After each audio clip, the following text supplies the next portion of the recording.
ఏదైతే RTC mall and multiplex seize చేస్తున్నాను గత 8 నెలల నుంచి చెప్తూనే ఉన్నాడు. ఈ ఫ్రాడ్ అండ్ చీటర్ ఈ ఎండి సజ్జనారెడ్డి ఆయన ఒక క్రిమినల్ పోలీస్ ఆఫీసర్. యాక్చువల్లీ ఆయన కండక్టర్ కాదు, డ్రైవర్ కాదు, మెకానిక్ కాదు, ఒక ఐపీఎస్.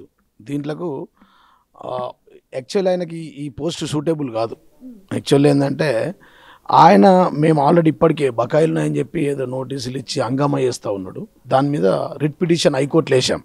హైకోర్టు ప్రకారం ఏదైతే ఉందో మేము ఇప్పటికి చెల్లించాల్సిన బకాయిలు సంవత్సరానికి 30 లక్షల పైచీలకు.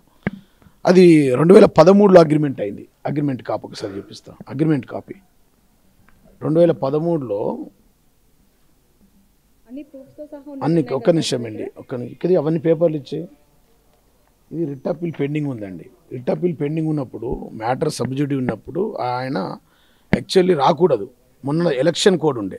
ఆయన కోపం ఏంటంటే మొన్న భారత రాష్ట్రసమితి తరఫున మొన్న ఆయనకి ఎలక్షన్లో భాగంగా మాల్ పైకి వస్తే ఆయన మీద సెంట్రల్ ఎలక్షన్ కమిషన్కు కంప్లైంట్ ఇచ్చినాం. జిఎస్టీ మేము కట్టిన జిఎస్టీ కట్టలేదని చెప్పేసి ఆర్టికల్ 265 ప్రకారం ఈ don't have any authority to collect A GST 1,88,00,000 GST మేము పే చేసినాం.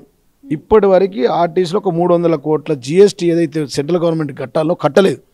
ఫ్రాడ్. 2018లో నేను కట్టిన జిఎస్టీ కట్టలేదు. 19, 20, 21, 22లో నేను కట్టిన 7,34,00,000 గాను 18% జిఎస్టీ ఏది ఉందో అది సెంట్రల్ గవర్నమెంట్ కట్టలే. కట్టకుండా డిఆర్సీ 3లో సెట్ చేసుకున్నాడు. యాక్చువల్లీ ఏంటంటే మేము ₹1 కోటి కడితే 18 లక్షల రూపాయలు వెంటనే సెంట్రల్ గవర్నమెంట్ కట్టాలా, అది నాకు ఇన్పుట్ క్రెడిట్ వస్తుంది. ఇప్పటికి నేను బకాయిలు ₹1 కూడా ఆయనకు లేదు. అది కోర్టులో కూడా చేసినాం. దాంట్లో భాగంగానే రిట్ అప్పీల్ 350 ఆఫ్ 2024 ఇది రిట్ అప్పీల్ పెండింగ్ ఉంది. కోర్టు వెకేషన్లో ఉన్నది. ఆయన మీద మొన్న election commission of India complaint చేసినని, జిఎస్టీ ఆఫీస్లో కంప్లైంట్ చేసినని, కక్షపూరితంగా సీఎం దగ్గర మార్కులు కొట్టేయడానికి డీజీపీ కావాలని చెప్పి ఆయన ఎన్కౌంటర్ స్పెషలిస్ట్ కదా, నర అంతకుడు. యాక్చువల్ ఏంటంటే ఈ ఎవడైతే వీడు సజ్జనారు ఉన్నాడో నర అంతకుడు. ఆయన వికీపీడియాలు ఉందమ్మా, మీకు ఫోన్లో చూపిస్తా. నర అంతకుడు అని ఆయన ఆయన వికీపీడియాలో ఆయనే పెట్టుకున్నాడు. ఆయన పెట్టిండో ఎవడు పెట్టిండో తెలియదు, నాకు తెలియదు. ఈ సజ్జనార్ అనేటోడు కర్ణాటక అయిన బ్యాక్గ్రౌండ్ ఏందని చెప్పి వికీపీడియాలో చూస్తే ఆయన వికీపీడియాలో ఆయన పెట్టుకున్నది. ఆయన వికీపీడియా ఇది. ఆయన వికీపీడియాలో నేను చూసింది డీటెయిల్స్. ఎన్కౌంటర్ స్పెషలిస్ట్ అన్నది ఆయన దీంట్లో. అంటే అట్లాంటి క్రిమినల్ మైండ్ ఇవాళ నా మీద అప్లై చేస్తూ ఉన్నాడు. నేను కూడా వదిలిపెట్టా. ఆయన చేసిన అవినీతి, అక్రమ ఆస్తులు, 3,000 కోట్ల సంపాదన, సైబరాబాద్ కమిషన్ అప్పుడు చేసి ఏ విల్లాలు ఏ ప్రాజెక్టులో ఎన్ని చేసిండు మొత్తం డాటా ఉంది. ఇది వాళ్ళు ఆర్టీసీ వాళ్ళు సబ్మిట్ చేసింది. ఏది జిఎస్టీ ఎంత కలెక్ట్ చేశారు, ప్రతి సంవత్సరం ఎంత రెంటు, 13 సంవత్సరాలకు ఎంత రెంటు, ఇప్పటివరకు ఎంత ఇవ్వాలా అని చెప్పి వారిచ్చిన ప్రకారం మేము కోర్టు ద్వారా వచ్చిన తర్వాత కట్టాం. ఈ లీజ్ అండి కాంగ్రెస్ గవర్నమెంట్లో చేసుకున్నది. ఇది కేసీఆర్ కేటీఆర్ గారో టీఆర్ఎస్ ప్రభుత్వం వచ్చినాక తెలంగాణ వచ్చినాక కాదు. వాడు ఒక యూజ్లెస్ ఫెలో లాగా మాట్లాడుతూ ఉన్నారు. ఇది 2000 వ్యక్తిగత కక్ష, రాజకీయ కక్ష. ముఖ్యమంత్రి గారు వచ్చి 8వ తారీఖు నాడు కేంద్రంలో మోడీ వస్తే ఈడీ వచ్చినట్టు రాష్ట్రంలో రేవంత్ రెడ్డి 8వ తారీఖు నాడు వచ్చాడు. ఎన్నికల ప్రచారంలో భాగంగా జీవన్ రెడ్డి అన్నట్టు ఆయన అక్కడ ఆర్టీసీ ల్యాండ్ కబ్జా చేశాడని ఒక ముఖ్యమంత్రి చిల్లర మాటలు మాట్లాడిండు. ఆ ముఖ్యమంత్రి గారికి చూపిస్తాను. ఇది మీ ప్రభుత్వంలో అయింది. ఏ కాంగ్రెస్ హయాంలో ఉన్నదో 2013లో అయిన అగ్రిమెంట్. ఇది కెమెరామెన్ కొద్ది దగ్గర నుంచి 2013 2013లో అయిన అగ్రిమెంట్లో లెక్క ప్రకారం మేము 3,90,00,000 కట్టాలా. ఇడెన్ ఛార్జెస్ చేసి అధిక వడ్డీలు వేసి 7,34,00,000 కట్టిన తర్వాత కూడా హరాస్మెంట్ చేస్తూ నువ్వు బీఆర్ఎస్ పార్టీలో ఉంటావా, నీ సంగతి చూస్తా అని చెప్పి ఇట్లాంటి హరాస్మెంట్ చేసి ఇలా సీజ్ చేస్తే కూడా I don't care, I care A pin also. ఒక ఎంటికతో సమానం. ఏంది నేను ఎదుర్కొంటా కదా. ఇట్లాంటి పిచ్చినా కొడుకుల గురించి భయపడితే తెలంగాణ రాష్ట్రం వస్తున్నాయినా ముఖ్యమంత్రి గారు అప్పుడే వదిలిపెడుతున్నారు 2001లోనే. ఎగ్జాంపుల్ చెప్తా ఉన్నా. ఇలా మేము ఎట్లాంటి అవినీతి చేయలేదు, అక్రమంగా బిల్డింగ్లు కట్టలేదు, ప్రజల సౌకర్యార్థమే అక్కడ కట్టినాం. ఆ రోజు కట్టినాం. ఆయన రేపు వస్తుంది కదా ఆర్డర్ కోర్టు. చట్టం మీద నాకు నమ్మకం ఉంది కదా. అప్పీల్ పెండింగ్ ఉంది కదా, రిట్ పిటిషన్ పెండింగ్ ఉంది, 23 నాడు కేసు ఉంది. రేపు కూడా మళ్ళీ హౌస్ మోషన్ మూవ్ చేస్తూ ఉన్నాం మేము. ఖచ్చితంగా మాకు ఆర్డర్ వస్తుంది, కోర్టు మీద నమ్మకం ఉంది. వాడి చేతులతోనే తెరిపిస్తాం మాల్ని. మళ్ళీ అదే సజ్జనార్ చేతులతోనే ఆడు ఏదైతే సీజ్ చేసిన అంటుండో క్రిమినల్ మైండ్తోని. ఇవన్నీ డాటా కదమ్మా. ఇది 2013 మేము ఇచ్చిన వాళ్ళు ఇచ్చిన డాటా. ఇది ఈ డాటా ప్రకారం ఆయన వేసిన జిఎస్టీ జిఎస్టీ అయ్యిందని కంప్లైంట్ ఇచ్చిన ఆయన మీద డైరెక్ట్ డీజీ జనరల్ ఇదేమో రిట్ అప్పీల్, ఈ రిట్ అప్పీల్ పెండింగ్ ఉంది. ఈ కంప్లైంట్ దీంతో పాటు ఇది 1,88,00,000 కట్టలే. యాక్చువల్ ఏంటంటే 1 కోటి రూపాయలు నేను గవర్నమెంట్కి కడితే 18 లక్షలు జిఎస్టీ కలెక్ట్ చేశాడు. కలెక్ట్ చేసిన జిఎస్టీని కట్టకుండా నా మీద జిఎస్టీకి ఇంట్రెస్ట్ చేసి కట్టలేడు. ఫ్రాడ్ అది.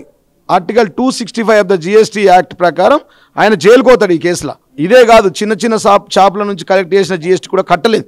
ఆ డిస్ప్యూట్ కోర్టులో పెండింగ్ ఉంది. అది విషయం. ఆ విషయాన్ని పక్కన పెట్టి రాజకీయ కక్షతో సీఎం రేవంత్ రెడ్డి దగ్గర మార్కులు కొట్టేయాలని నేను అర్జెంటుగా డీజీపీ అయిపోవాలని పగటి కలలుగా అంటుండు. ఆయన అంత చూస్తాం, ఆయన మొత్తం బయట పెడతాం. ఇది కట్టిన డీటెయిల్స్ అమ్మ ఒక్కసారి తీసుకోండి. 3,52,00,000 కట్టింది. దాంట్లో టీడీఎస్ భాగం అంతుంది, జిఎస్టీ భాగం డీటెయిల్గా 7,34,00,000 ఉంది. ఇది పూర్తిగా అన్డెమోక్రాటిక్, చట్ట విరుద్ధం. కోర్టు కూడా దీని మీద యాక్షన్ తీసుకుంటుంది. 100 కోట్లకు డిఫామేషన్ వేసిన ఆడి మీద. ఎవరైతే ఈ సజ్జనార్ ఉన్నాడో ఒక ఫ్రాడ్. ఆయనకేందంటే ఇప్పుడు ఇంట్లో టైర్లలో కమిషన్, ఆర్టీసీల డీజిల్ల కమిషన్, లగ్జరీ బస్సులలో ఉన్నటువంటి వాటర్ బాటిళ్ళ మీద కమిషన్, చిప్స్ ప్యాకెట్లు అమ్ముకుంటూ దాని మీద కమిషన్. రోజు 25 లక్షలు ఇంటికి లేనిది పోడు. ఇలా బస్సులు కొన్న బస్సులు ఇంతకుముందు జీడిమెట్లలో బాడీ బిల్డింగ్ తయారవుతుండే. ఇలా వాళ్ళ బామ్మర్ది కర్ణాటకలో వేస్తూ ఉన్నాడు. వాళ్ళ బామ్మర్ది వినాలమ్మ. ఆయన దగ్గర ఒక పిఎన్ పెట్టుకున్నాడు, టీఎస్ టెక్ అనేదో, టీఎస్ఆర్టీసీ టెక్ అని. ఒక అమ్మాయి, ఆమె దీప అనేది ఉంది, కన్సల్టెన్సీ వాళ్ళకి 7 లక్షల రూపాయలు ఇస్తుండు. ఇల్లీగల్గా 30 మంది ఎంప్లాయీస్ని పెట్టుకున్నాడు. ఒక్కొక్కరికి 4 నుంచి 5 లక్షల జీతాలు ఇస్తుండు. ప్రావిడెంట్ ఫండ్, పిఎఫ్ ఏదైతుందో రక్తం చెమట ఎవరిది? కార్మికుల సంక్షేమ నిధి. 48,000 మంది డ్రైవర్ కండక్టర్ల యొక్క 1,300 కోట్ల రూపాయలు వాడుకున్నాడు. అది కూడా రిట్ పిటిషన్ పెండింగ్ ఉంది కోర్టులో. దాని మీద కూడా మేము కోర్టుకు పోతున్నాం కార్మికుల పక్షాన. దాంట్లో కూడా జైలుకు పోతాడు ఆయన. టైర్లు వేపితే కమిషన్, డీజిల్ పోసుకుంటే కమిషన్. 1 లీటర్ వెనుక 5 రూపాయలు అండి ఆయన కమిషన్. 1 లీటర్ వెనుక. ఇవాళ ముఖ్యమంత్రి మెప్పు పొందడానికి జీవన్ రెడ్డిని మాల్ సీజ్ చేస్తా, జీవన్ రెడ్డిని హరాస్మెంట్. అరే పిచ్చోడా, నీలాంటి వాళ్ళు చాలామందిని చూసినాం, ఎంతోమంది ఐఏఎస్ని ఐపీఎస్ని చూసినాం. ఐ కేరే పిన్ ఒక ఎంటుక వీకి నీ మీద పడేస్తారా? ఏం చేస్తావో చేసుకో అని చెప్తున్నా. సజ్జనార్, మిస్టర్ సజ్జనార్, నాతో పెట్టుకోకు నువ్వు. ఈ అప్పీల్ ఉన్నది చట్టం ప్రకారం 350, అప్పీల్ 2024. దాని ప్రకారం కోర్టు తీర్పు ఏది ఇస్తే మేము దానికి శిరసా వహిస్తాం. కోర్టు జిఎస్టీ ఆడు చీటింగ్ చేస్తాడు, ఫ్రాడ్ చేస్తాడు, కట్టమంటే కడతాం. ఇక జిఎస్టీ కంప్లైంట్ కూడా ఒకటి ఇచ్చామమ్మ, అది కూడా మీకు చూపించాలా. DG GST, DIG intelligence GST వారికి కంప్లైంట్ కూడా ఇచ్చాం. ఇది ఆర్టికల్ 265 అమ్మ. వాడికి జిఎస్టీ కలెక్ట్ చేసే అధికారం కూడా లేదు. ఏదైతే కలెక్ట్ చేస్తాడో వెంటనే కట్టాలా. అసలు జిఎస్టీ కడతలేదు సెంట్రల్ గవర్నమెంట్కి. సెంట్రల్ హోమ్ అఫేర్స్ కూడా పెట్టినాం.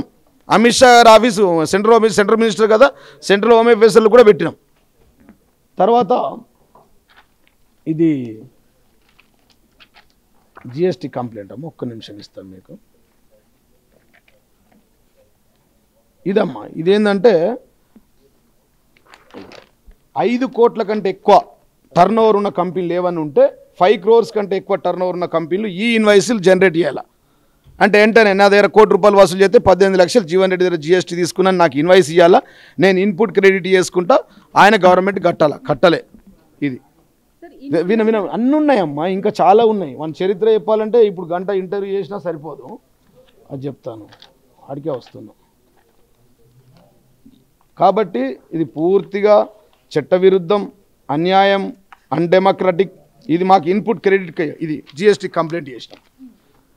వాని బాధ ఏంటంటే నేను ఒక ఐపీఎస్ని, నేను 100 మందిని ఎన్కౌంటర్ చేశాను, నా మీదనే జీవన్ రెడ్డి కంప్లైంట్ ఇస్తాడా? అదేవిధంగా ఆర్టీఐలో ఒక 56 క్వశ్చన్లు అడిగారు. ఎవరు? మేము అడగలే. ఆర్టీసీ కార్మికులు నా దగ్గరికి తీసుకొచ్చారు. నువ్వు బీఆర్ఎస్ పార్టీ నాయకుడు కదా, మేము ఇన్ని క్వశ్చన్లు అడుగుతున్నాం, గత 2 నెలల నుంచి అడుగుతున్నాం, ఒక్క ఆర్టీఐలో ఇచ్చిన అప్లికేషన్ కూడా రిప్లై ఇస్తలేడు అని చెప్తారు. ఇది జిఎస్టీ, ఈ GST complaint. DG GST intelligence. తర్వాత వాడు మా దగ్గర కలెక్ట్ చేసిన జిఎస్టీ ఏదైతే ఉందో ఇందులో రిఫ్లెక్ట్ అవుతుందమ్మా. ఒకవేళ ఆయన సెంట్రల్ గవర్నమెంట్ కడితే ఇది రిఫ్లెక్ట్ అవుతుంది. ఎక్కడ కూడా రిఫ్లెక్ట్ కాలే. అంటే నన్ను రాజకీయంగా దెబ్బతీయడానికి, నిజామాబాద్ ఎంపీ ఎలక్షన్లలో నన్ను డిఫేమ్ చేయడానికి, అదేవిధంగా మా పార్టీ ఓడిపోవడానికి, వ్యక్తిగత కక్షతో ముఖ్యమంత్రి గారి దగ్గర మార్కులు కొట్టేయడానికి, కాంగ్రెస్ వాళ్ళతో చెంచగిరి చేయడానికి, ఇలా ఈ ఆర్టీసీ టీఎస్ఆర్టీసీలో చెంచగిరి చేస్తున్నాడు బిడ్డ. మొత్తం నీ కథ, నీ అవినీతి, నీ అక్రమ సంపాదన. వీళ్ళ భార్యకు సైబర్ ఇది మన మెడికవర్ హాస్పిటల్ పూణేలో మెడికవర్ హాస్పిటల్ 50% షేర్ ఉంది. ఈయన చేసే ఉద్యోగానికి ఈయనకు వచ్చే పైసలకు మొత్తం ఈయన అక్రమాస్తులు 3,000 కోట్లు ఉన్నాయమ్మ. అవన్నీ తీస్తున్నాం. ఆ కక్ష సాధింపుతోనే నా యొక్క మాల్ మీద అంటున్నాను, I don't care, I care A pin.